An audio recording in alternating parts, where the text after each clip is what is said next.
మమ్మల్ని క్షేమంగా కాపాడి మరి మనుషులు అనుకుంటున్న ఈ నూతన సంవత్సరంలో మమ్మల్ని ప్రవేశపెట్టినందుకు వందనాలు తండ్రి. ఇదిగో నాయన ఇప్పటి వరకు నాయన నీ పిల్లలు మరి 2 వర్తమానాలను నాయన అద్భుతంగా తెలియజేశారు. ఈ సమయంలో నాకు ఈ సమయాన్ని ఇచ్చి నీ పిల్లలతో కొన్ని మాటలు పంచుకునే భాగ్యాన్ని ప్రసాదించిన నీ వందనాలు తండ్రి.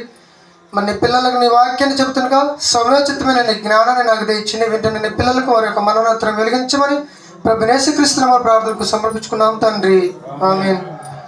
కూడి వచ్చిన మీ అందరికీ ప్రభు అయిన యేసుక్రీస్తు నామములో వందనాలు తెలియజేస్తున్నాను. అలాగే ముద్దుగొండ కరస్పాండెంట్ గారు మరి ప్రభుదాస్ అన్నయ్య గారు కూడా ప్రత్యేకమైన వందనాలు తెలియజేస్తున్నాను.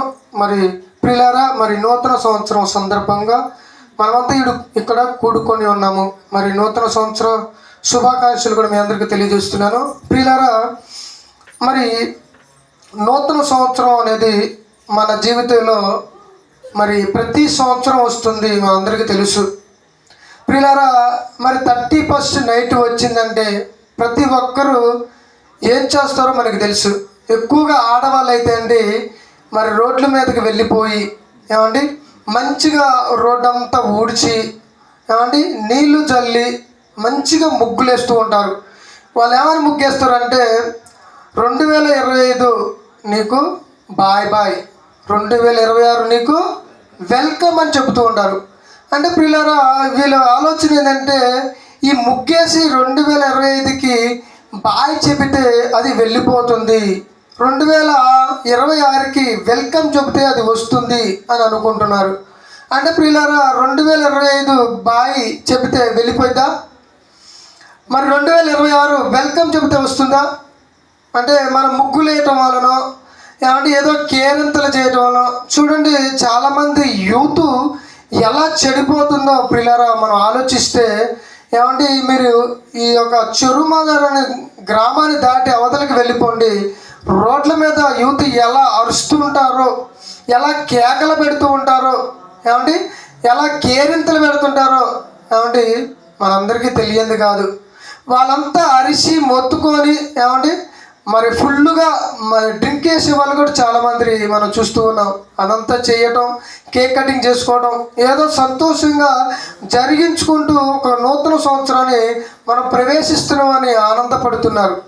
కానీ ప్రియమైన దేవుని వల్లరా మనం ఒకటి ఆలోచించాలి. అసలు నూతన సంవత్సరం అంటూ కూడా ఏది లేదండి. ఒక మాట చెప్పాలంటే దేవుని యొక్క ఆలోచన ప్రకారంగా లేదా బైబిల్లో దేవుడు రాయబడిన మాటల ప్రకారంగా ఆలోచిస్తే నూతన సంవత్సరం అంటూ ఏది లేదు. కానీ మనుషులుగా మనం పెట్టుకున్నాము నూతన సంవత్సరాలు అని. ఏమండి ఒక మాట మీకు చెప్తాను, మీరు ఆలోచించండి. మన జీవితంలో ఒక సంవత్సరం వచ్చిందంటే మనం ఒకటి ఆలోచించాలి. ఏంటి? మన యొక్క చావు దగ్గర పడుతుంది, మనం సమాధికి రెడీ అవుతున్నాము అని ఆలోచించాలి. అవును కదండి? అంటే మన జీవితంలో ఒక సంవత్సరం మనం ఏం చేసాము? కోల్పోయాము ఒక సంవత్సరాన్ని. అంటే మీరు ఏం చేయాలి? ఆలోచించాలి కదా, అయ్యో నా జీవితంలో ఒక సంవత్సరం కోల్పోయిందే, ఒక సంవత్సరంలో నేను ప్రవేశిస్తున్నానే అని నువ్వు ఆలోచించి ఏం గుర్తు తెచ్చుకోవాలి తెలుసా? మరి నేను చావుకు దగ్గర అవుతున్నా కదా, నేను చనిపోతే నా పరిస్థితి ఏంటి అని ఆలోచిస్తున్నారా? ప్రియమైన దేవునిరా, మన పాఠం ఏంటంటే నూతన సంవత్సరమా నూతనమైన జీవితమా, పాత జీవితంతో పాతాళానికి పోవాలా? అంటే ఈ నూతన సంవత్సరం అనేది ప్రవేశిస్తుంది మన జీవితంలో అంటే ప్రియమైన దేవుని వలన మనం చావుకు దగ్గర అవుతున్నామో అనుకోవాలి. మరి మన జీవితంలో గత 25 సంవత్సరంలో ఏమండి ఎన్ని నెలలు వచ్చినాయి? 12 నెలలు. 12 నెలల్లో ఎన్ని రోజులు మనం అనుభవించామంటే 365 రోజులు. మన జీవితంలో వచ్చింది ఎన్ని అంటే 365 రోజులు. 365 రోజుల్లో మరి దేవుడికి నువ్వు ఇచ్చిందంతా 40 రోజులే. ఏమంటే నెలకి ఎన్ని ఆదివారాలు? 4 ఆదివారాలు. 4 × 12 ఎంత? 40 రోజులు. అంటే నీకు ఇవ్వబడిన 365 రోజులు నువ్వు ఇచ్చినంత దేవునికి 40 రోజులు. మిగతాయి 310 రోజులు అంత ఎవరికి? మన కోసమే ఖర్చు చేసుకున్నాము, మన కోసం ఖర్చు చేసుకున్నాము, మన కోసము కష్టపడ్డాము. పైకి వచ్చి మనం ఏమంటున్నానంటే నేను పోయిన సంవత్సరంలో బాగా కష్టపడ్డాను, బాగా అది చేశాను ఇది చేశానని మనం గొప్పలు చెప్పుకుంటూ కొత్త సంవత్సరం వచ్చేసరికి అడుగు పెడుతూ ఈ కొత్త సంవత్సరంలో లైఫ్ మారాలి, మార్చుకోవాలని అనుకునే వాళ్ళు కూడా లేకపోలేదు అండి. క్రైస్తవులైన వాళ్ళు కూడా చూడండి ఏమండి, మరి 24 సంవత్సరం దాటిపోయిన తర్వాతకి 25, 26 వచ్చిందనుకోండి, అప్పుడు ఏమనుకున్నా అంటే మరి ఈ సంవత్సరం నుంచైనా నేను మారాలి, పాత సంవత్సరంలో ఎలాగో నేను ఎన్నో మరి పాపాలు చేశాను, దేవుని బాధ పెట్టాను, మరి ఈ యొక్క నా జీవితంలో ఇవ్వబడిన నూతన సంవత్సరం ఈ 2026లోనే నేను మారాలి అని అనుకుంటారు. కానీ ప్రియమైన దేవుడు అనుకున్న కొద్ది రోజులకి మనం ఏమైపోతున్నారు మనుషులు, మరలా పాత జీవితమే. అంటే ప్రియమైన దేవుని వలన మనం ఆలోచించాలి. ఒకసారి ప్రసంగి గ్రంథంలోనికి వెళ్ళిపోదాం. మనం అనుకుంటున్నాం నూతన సంవత్సరం మనకు ఉంది అనుకుంటున్నాం. ఏమంటే నూతనం అంటే కొత్తది, అవును కదండి. మరి కొత్తది అని అంటే మనకి ఏమంటే సంవత్సరాలు అంటే దినాలు. ఏమంటే దినాలు ఏమైనా మారిపోయినాయా? నిన్న ఎలా ఉందో 25వ సంవత్సరంలో ఇవాళ కూడా అలానే ఉంది. సూర్యుడు నిన్న ఎక్కడ ఉదయించాడో ఇవాళ అక్కడే ఉదయించాడు, అంతేగాని కొత్తగా మారుతుందా? చూడండి అదే అంటున్నాడు ప్రసంగి గారు 1వ అధ్యాయము 9వ వచనం చూడండి ఏమంటున్నాడు. ఒకసారి ప్రసంగి గ్రంథం 1వ అధ్యాయం 9వ వచనంలో మునుపు ఉన్నదే ఇకను ఉండబోవును, మునుపు జరిగినదే ఇకను జరగబోచున్నది. సూర్యుని కింద నూతనమైనది అంటే సూర్యుని కింద అంటే ఈ భూమి మీద కొత్తదంటూ ఏదీ లేదు అంటున్నాడు దేవుడు. ఇది ఆలోచించి రాయించిన మాటలు. భక్తుడు ఎవరైనా ఇది రాసిందంటే దావీదు కుమారుడు సొలొమోను గారు. నిజంగా ఆయనంత జ్ఞానవంతుడు అంటే ప్రియమైన దేవుని వల్ల నిజంగా ఆయన ఉన్న కాలంలో ఆయన యొక్క జ్ఞానాన్ని వినడానికి షేబా దేశపు రాణి ఏమంటే ఆ ఉన్న దేశం నుంచి ఆయన దగ్గరకు వచ్చి వాక్యం విన్నదంటే ఎంత జ్ఞానవంతుడో మనం ఆలోచించాలి. అలాంటి జ్ఞానవంతుడు ఆలోచించి భూమి మీద మొత్తాన్ని పరిశీలించి తన బ్రతుకు కాలంలో రాస్తున్న మాటలు ఏమంటున్నాడు చదువు. ఇది నూతనమైనదని ఒకదానిని గురించి ఒకడు చెప్పుకుంటాడు. ఇది నూతన సంవత్సరము, పాత సంవత్సరం అయిపోయింది అని ఒకరు చెప్పుకుంటారు, కానీ నూతనమైనదంటూ ఏది లేదు. సూర్యుడు ఉదయించును, సూర్యుడు అస్తమించును, తాను ఉదయించిన చోటికి మరలా వెళ్ళిపోవాలి అని సూర్యుడు అనుకుంటున్నాడు. కానీ మనము ఏమండి మన జీవితంలో ఒక సంవత్సరం వచ్చింది, ఒక సంవత్సరం ప్రవేశించిందంటే మనం ఏమని ఆలోచించాలంటే మన జీవితంలో ఒక దినం, ఒక సంవత్సరం వెళ్ళిపోయిందే, మరి ఆ సంవత్సరంలో మనం దేవుని కోసం ఏమైనా చేయగలమా అని ఆలోచిస్తున్నామా? ఏమైనా చేసామని ఆలోచిస్తున్నామండి? ప్రియమైన దేవుని వల్ల ఏమీ ఆలోచించలేని పరిస్థితి. దేవుడు మనకు ఒక సంవత్సరాన్ని ఆయన దయతలిచి ఇచ్చాడండి మనకి. చూడండి ఆ మాటలోనికి వెళ్ళిపోదాం మనం. ఏమండి హబక్కూకు గ్రంథము 3వ అధ్యాయం 2వ వచనం చూడండి ఒకసారి. హబక్కూకు గ్రంథము 3వ అధ్యాయం 2వ వచనం త్వరగా తీసి చదవాలి.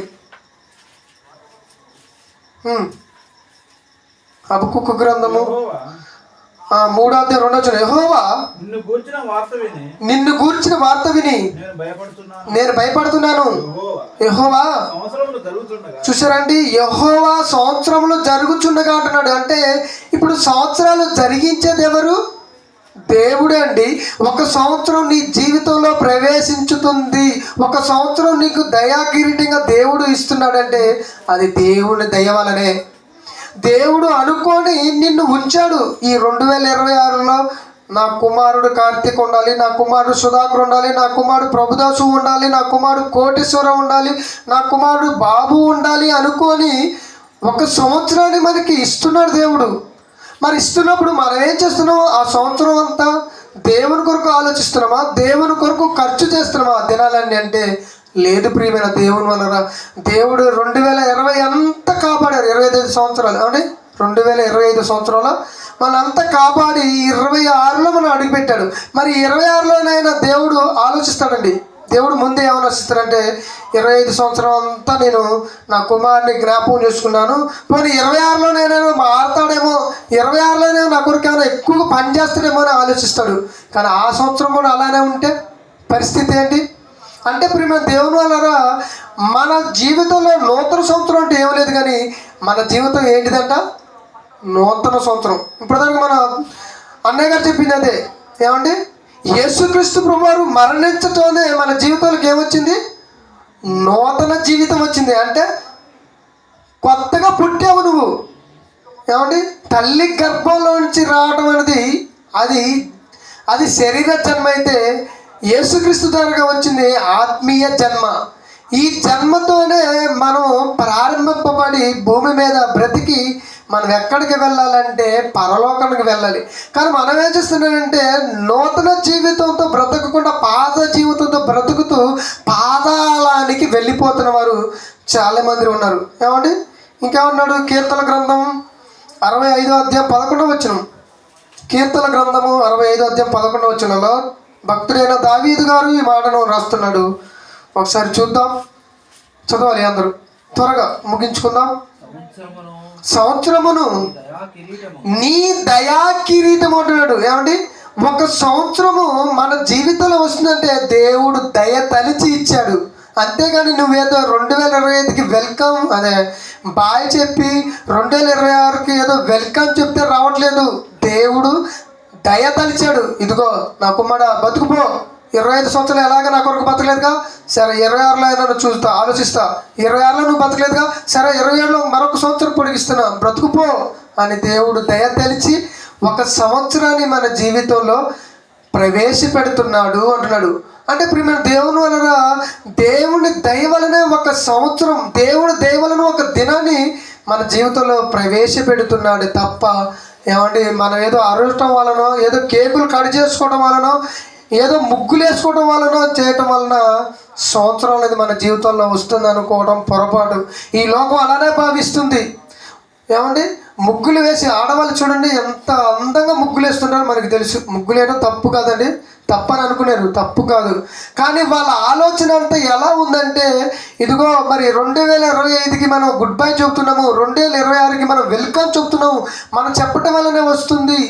మనం మరి ఈ యొక్క నూతన సందర్భంగా మరి ఎంతో మరి కొత్త బట్టలు వేసుకోవాలి, మరి మంచి మాంసం తెచ్చుకోవాలి, మంచిగా భుజించాలి. ఇలాంటి శరీర సంబంధమైన ఆలోచనలతో మనుషులు బ్రతకడం మనందరికీ తెలుసు. కాబట్టి ప్రేమ దేవుని వలన మనం ఆలోచించాలి. చూడండి, ఒకసారి మన జీవితంలో కాలాలు రావాలంటే అది దేవుని వశంలో ఉన్నాయి. అదే చెబుతున్నాడు దానియేలు గారు. దానియేలు గ్రంథము 2:21 చూడండి ఒకసారి. దానియేలు గారి గ్రంథము 2:21 అక్కడ ఏమంటున్నాడు? ఆయన అనగా దేవుడు కాలములను సమయములను మార్చేవాడు. ఆయన మారుస్తున్నాడు. ఒక కాలం మన జీవితంలో రావాలన్నా, ఒక సమయం మన జీవితంలో రావాలన్నా, ఒక గంట మన జీవితంలో రావాలన్నా, ఒక నిమిషం మన జీవితంలో ఉండాలంటే ఆయనే మార్చి ఇస్తున్నాడు మనకి. ఏమండి? మన జీవితంలో ఒక గంట రావాలి అంటే ఆ గంట దేవుడు దయ ఉంటేనే. ఏమంటే గంటలో ఎన్నో నిమిషాలు ఎన్నో సెకండ్లు. మనం చచ్చిపోవడానికి ఎంతసేపు ఏమండి? ఒక్క క్షణమేనండి. ఒక్క క్షణంలో కన్ను మూసామంటే మనం ఎక్కడికి వెళ్ళిపోతాము? పాతాళలోకానికి వెళ్ళిపోతాము. అంటే ఒక క్షణం నీ జీవితంలో నిలబడాలి అంటే అది దేవుడు మార్చి ఇస్తున్నాడు. 2025 అంతా దేవుడు మనకు అనుగ్రహించాడు. 2026 కూడా మనకు అనుగ్రహిస్తున్నాడు. కాబట్టి మనం ఇప్పటి వరకు నిలబడగలిగినాం. ఏమండి? 2025 ఏమండి మనం ఆలోచించాలి. 2025 పోత ఎంతమందిని తీసుకుపోయిందో ఆలోచించండి. అవునా కదండి? 2020 సంవత్సరంలో ఎన్ని యాక్సిడెంట్లు అయినాయండి? అవునా కదా? 2025 సంవత్సరంలో ఎన్ని యాక్సిడెంట్లు అయినా 2026 వచ్చింది కదండి. ఈ సంవత్సరంలో ఎన్ని యాక్సిడెంట్ అవుతాయో మనకి ఏమన్నా తెలుసా? ఈ సంవత్సరంలో ఎవరు బ్రతుకుతారో ఎవరు పోతారో ఎవరికైనా తెలుసా అండి?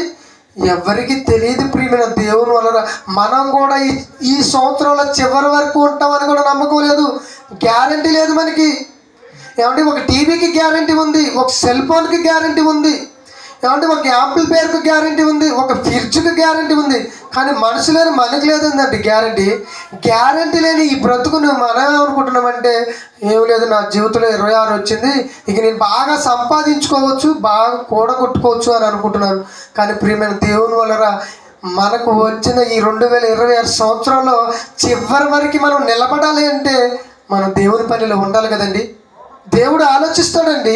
25 అంతా కూడా వీడు ఏమి చేయలేదు, సరే 26లోనైనా చేస్తాడేమో, మారుతాడేమో, బ్రతుకుతాడేమో అని ఆలోచిస్తే ఆయన ఆలోచించి వీడు ఈ సంవత్సరం కూడా బతకడం కష్టంగానే ఉంది కాబట్టి వీడి మధ్యలోనే తీసేద్దిపోయిందేమో అని ఆలోచిస్తే ఒకవేళ మన పరిస్థితి ఎలా?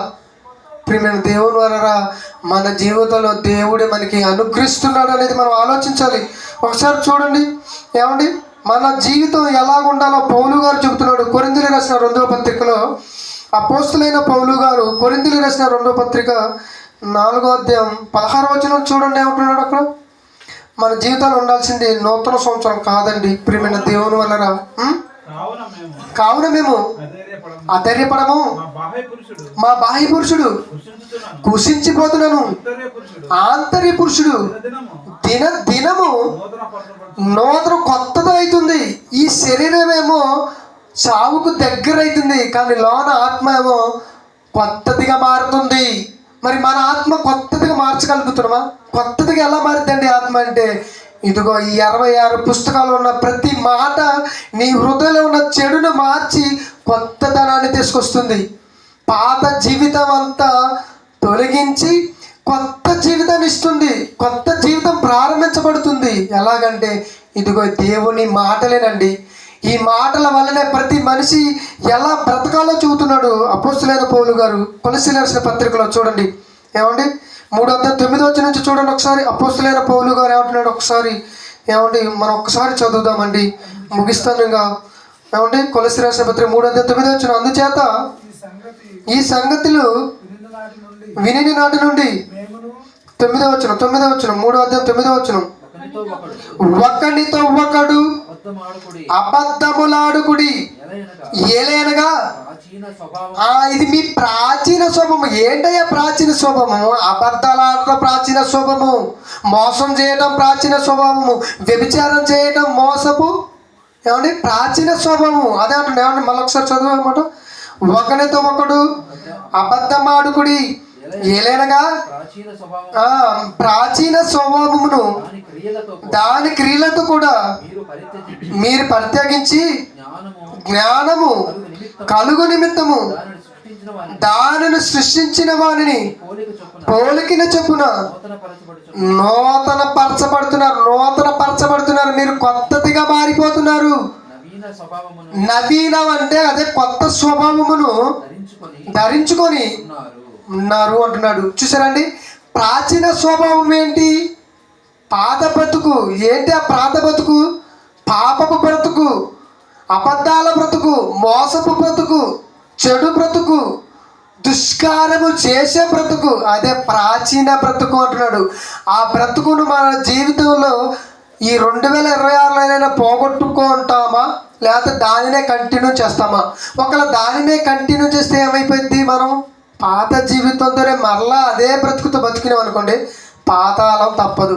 అంటే ఇప్పుడు మేము దేవుని వలన మనకి కొత్త సంవత్సరం గురించి కాదు కానీ ఆలోచించవలసింది ఏం ఆలోచించాలి?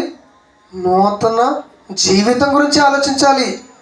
దేవుడు నా జీవితంలో 2026 సంవత్సరాన్ని ప్రవేశపెట్టాడు కదా, ఈ సంవత్సరంలోనే నా బ్రతుకును మార్చుకుందాం, ఈ సంవత్సరంలోనే నేను బాప్తిసాన్ని పొందుకుందాం, దేవుడికి నచ్చినట్టుగా బ్రతుకుదామని మనం ఆలోచిస్తున్నామా? ప్రియమైన దేవుని వాళ్ళు ఆలోచించండి. ఏమండి, మనం అదే పాత స్వభావంతో బతికినాం అనుకోండి, మనకి పాతాళం తప్పదండి. చాలామంది చూడండి బాప్తిసాన్ని పొందుకుంటారు, ఏమండి నూతన జీవితాన్ని పొందుకుంటారు, అయినా కానీ ఏం చేస్తారంటే మరలా అదే పాత జీవితం. ఏమండి ఒక పందినంటే అండి ఏమండి మనుషులు తోలుకొని పోతారు, కాస్త అంటారు కదండి. ఈ పందులు ఏం చేస్తాయంటే మురికాలలోకి పోయి ఆ యొక్క బురదలు బొరులుతుంటాయి, అవును కదండి. అయితే యజమానులు ఏం చేస్తారంటే దాన్ని తోలుకొని ఇంటికి తేలుకొని పోయి బురదను చూసి కంపు వాసన కొడతాడు. దాన్ని ఏం చేస్తారంటే మొత్తాన్ని శుభ్రం చేసి కడుగుతాడు. కడిగిన తర్వాతకి మరలా వీటిని ఏం చేస్తారంటే ఒకరోజు మరలా తెల్లారిన తర్వాతకి వీటిని తోలుకొని పోతున్నాడు. తోలుకొని పోయినప్పుడు వీటి పరిస్థితి ఏంటి? ఏమండి, నన్ను మరి నీట్గా కడిగాడు కాబట్టి నేను నీట్గా ఉండాలి అనుకుంటే అయ్యి వాటి స్వభావం ఏంటంటే మరలా బురదలోనే పర్లాలి. అంటే ఇప్పుడు మానవులు కూడా ఎలా ఆలోచిస్తున్నారంటే పాత జీవితంలో నుంచి వచ్చినాం కాబట్టి దానినే కంటిన్యూ చేస్తే పోలా అనుకునే వాళ్ళు లేరండి. చాలామంది ఉన్నారు. గొప్ప గొప్ప సేవకులు అనుకుంటున్న వాళ్ళు కూడా పాత జీవితంలోనికి ప్రవేశించడానికి ప్రయత్నాలు జరుగుతున్నవి. దీని వెనకాల కారణం ఎవడంటే వాడే సాతానుగాడండి. ఏమంటే మనం ఆలోచించాల్సింది ఏంటంటే, ఇప్పుడున్న మన ఈ సేవకులు ఏమంటే వీళ్ళు గొప్పవాళ్ళు అని కాదు, కానీ ఏమంటే వీళ్ళకంటే గొప్ప వాళ్ళు ఉన్నారు. ఎవరంటే పేతురు గారు కానీ, ఏమండి మరి దావీదు గారు కానీ, అబ్రహాం గారు కానీ, వాళ్ళ సుమంటూ వాళ్ళే పాపంలో పడిపోయారు. మరి ఇప్పుడున్న భక్తులైన మనమంతా అండి చెప్పండి, మన పడిపోవటం ఏమండి సింపుల్ అండి సాతాను గాడికి. అలాంటి భక్తులేమైన వాళ్ళు ఏమంటే సొలొమోన్ గారు తెలుసు కదండి మీకు, ఆయన ఎంత జ్ఞానవంతుడో ఆయనే పడేసింది సైతాను గాడు. ఏమండి మరి మనమంతా మన దేవుని వల్ల ఆలోచించాలి, మనల్ని వాడు పడేయకుండా ఉండాలండి, మనం ఆలోచించాలి. చూడండి, నూతన సంవత్సరంలో మరి మనం నూతన సంవత్సరంగా మనుషులు అనుకుంటున్నాగా ఈ యొక్క సంవత్సరంలో మనం ఏం చేయాలో ఇక్కడ యేసుక్రీస్తు వారు ఒక మాట చెబుతున్నాడు. చూసుకుని ముగించుకుందాం ఈ సమయంలో. యోహాను సువార్త 3:3 యోహాను సువార్త 3:3 యోహాను సువార్త 3:3 ముగిస్తానుగా, టైం అయిపోవచ్చింది. యోహాను సువార్త 3:3 అందుకు యేసు అతనితో ఒక మాట చెబుతున్నాడు. ఎవరైనా అంటే నికోదేము అనే పరిసయ్యుడు. ఒకడు క్రొత్తగా జన్మించితేనే కానీ తప్ప అతడు దేవుని రాజ్యములో చూడలేడు. అంటే క్రొత్తగా జన్మించాలి, క్రొత్త బ్రతుకుతో బ్రతకాలి. నువ్వు పాత బ్రతుకుని నీటి ద్వారా బాప్తిసం ద్వారా చంపేసి నీ జీవితంలో కొత్త జీవితాన్ని ప్రారంభించాలి. అంతేగాని కొత్త సంవత్సరం వచ్చిందని సంబరపడిపోవడం, కొత్త సంవత్సరం వచ్చిందని ఏనందో కేరింతలు పెట్టడము, అల్లరి చేయడం ఇలాంటివి కాదు. మన జీవితంలో వచ్చింది ఏంటి అంటే కొత్త జీవితం. కొత్త సంవత్సరం కాదు, కొత్త జీవితం, నూతన జీవితం. అదే అంటున్నాడు యేసుప్రభు వారు. ఏమండి ఒకసారి అపోస్తలులైన పౌలు గారికి ఒక మాట చెబుతున్నాడు, అది కూడా చూద్దాం. రోమిలికి రాసిన పత్రిక 6:1 ఒకసారి చూడండి. రోమిలికి రాసిన పత్రిక 6:1 నుంచి అలాగైనా ఏమందము కృప విస్తరింపవలనని పాపమందు నిలిచి ఉందమా? అట్లా అనరాదు. పాపం విషయమై చనిపోయి మనము ఇక మీదట ఎలాగో దానిలో మనం జీవించగలుగుతామండి. ఏమంటే కృప విస్తరించడం వలన మన పాపమందు నిలిచి ఉందమా అంటున్నాడు. కృప అనగా దేవుని యొక్క ప్రేమ, కరుణ, జాలి ఇవి విస్తరించుతున్నాయి. దేవుడు ఎన్ని పాపాలు చేసినా క్షమిస్తున్నాడు కదా, అయినా కానీ దేవుడు క్షమిస్తాడులే అని మనం పాపం చేస్తే ప్రియమైన దేవుని వలన ఆ పాపముతోనే మనం గనక ఆ క్షణంలోనే మరణిస్తే పాతాళం తప్పదు. అదే అంటున్నాడు పౌలు గారు. అంటున్నాడంటే అలాగనే ఏముందాము కృప విస్తరింపవలెనని పాపమందు నిలిచి ఉందమా? అట్లా అనరాదు. పాపం విషయమై చనిపోయిన మనము ఇక మీదట దానిలో ఎలా జీవించగలం? ఏమంటున్నాడు? క్రీస్తులోనికి బాప్తిసం పొంది మనమందరము ఆయన మరణములోనికి బాప్తిసం పొందుతామని మీరు ఎరగరా? కాబట్టి తండ్రి మహిమ వలన క్రీస్తు మృతుల్లో నుండి ఎలాగూ లేపబడినో అలాగే మనమును నూతన జీవితాన్ని పొందుకున్నాము అంటున్నాడు. ఏమంటే యేసుక్రీస్తు ప్రభువారు భూమి మీదకి ఎందుకు వచ్చాడంటే నీకు నూతన జీవితాన్ని ఇవ్వటానికి, కానీ నూతన సంవత్సరం ఇవ్వడానికి కాదు. ఇందాక మన బ్రదర్ అదే చెప్పాడు, మీకు అర్థమైందో కాలేదో. ఇప్పుడు మన దేవుని వలన యేసు ప్రభువారు భూమి మీదకి రావడం గల కారణం ఏంటంటే, ప్రధానమైన కారణం ఏంటంటే నూతన జీవితం ఇవ్వటానికి. అంటే మన పాత జీవితం అంటే పాపపు జీవితాన్ని తీసివేయడానికి యేసు ప్రభువారు భూమి మీదకి రావడం జరిగింది. కాబట్టి ప్రియమైన దేవుని వలన మనం ఈ సమయంలో ఒకటే అనుకోవాలి. ఏమనుకోవాలంటే తండ్రి ఈ జీవితాన్ని ఏమండి మరి నీ కొరకు నేను మార్చుకోవాలనుకుంటున్నాను తండ్రి. మరి ఒక సంవత్సరాన్ని నా జీవితంలో పొడిగించారు కాబట్టి ఇక నుంచైనా నేను మార్చుకుంటాను, ఇక నుండైనా నేను మారుతాను, మీ కొరకు ఉన్నతంగా బ్రతుకుతానని మనం మరి ప్రమాణం చేసుకొని మరి ఈ సమయంలో మనం సెలవు తీసుకుందాం. కలుపుకున్న ప్రార్థన చేసుకుందాం. ప్రార్థన. ప్రేమ నమ్మకం కలిగిన మా గొప్ప దేవా నీకు వందనాలు, స్తోత్రాలు తండ్రి. నిజంగా నాయన మా జీవితంలో నా తండ్రి ఒక సంవత్సరాన్ని పొడిగించారంటే మీ దయ తండ్రి, మీ కరుణ. అయా తండ్రి మీ వలనే నా తండ్రి 1 సంవత్సరం మరి నేను బ్రతుకుచున్నాము నాయన. మేము మరి మీ పిల్లలకు నాయన కొన్ని మాటలు తెలియజేశాను తండ్రి, కేవలం కొన్ని మాటలు మాత్రమే తెలియజేశాను తండ్రి. ఎన్నో మాటలు నాయన మా కొరకు రాసి ఇచ్చిన ఈ 26 పుస్తకాలలో ఉన్న మాటను మేము తెలుసుకోవాలంటే ఈ సమయం మాకు సరిపోదు తండ్రి. మరి నాయన మీ పిల్లలు వారి జీవితంలో ఇచ్చిన ఈ నూతన సంవత్సరం అనుకుంటున్న ఈ సంవత్సరంలో నుంచి అయినా తండ్రి తమ బ్రతుకును మార్చుకొని మీ కొరకు ఉన్నతంగా బ్రతుకుటకు సహాయాన్ని దయచేయండి. ఇదిగో నాయన మరి 2 వర్తమానంలో నీ కుమారుడు మరి మొదటి వర్తమానం తమ్ముడు మరి కార్తీక్ మంచి విషయాలను తెలియజేశాడు. అలాగే నా తండ్రి మరి ప్రభుదాస్ అన్నయ్య కూడా మంచి విషయాలు చెప్పాడు, జ్ఞాపకం చేసుకోండి. అలాగే నా తండ్రి సహోదరులు మరి సుధాకర్ కూడా జ్ఞాపకం చేసుకోండి. కుమారుడు కూడా మంచి విషయాలను మరి ఎంతో చక్కగా నాయన మరి మాటలు దేవుని మీ యొక్క మాటలను తెలియజేశాడు. అలాగే తండ్రి ఇక్కడ చేరిన ప్రతి ఒక్క బిడ్డని పేరు జ్ఞాపకం చేసుకోమని ప్రభు యేసుక్రీస్తు మన ప్రార్థనకు సమర్పించుకున్నాం తండ్రి. ఆమేన్.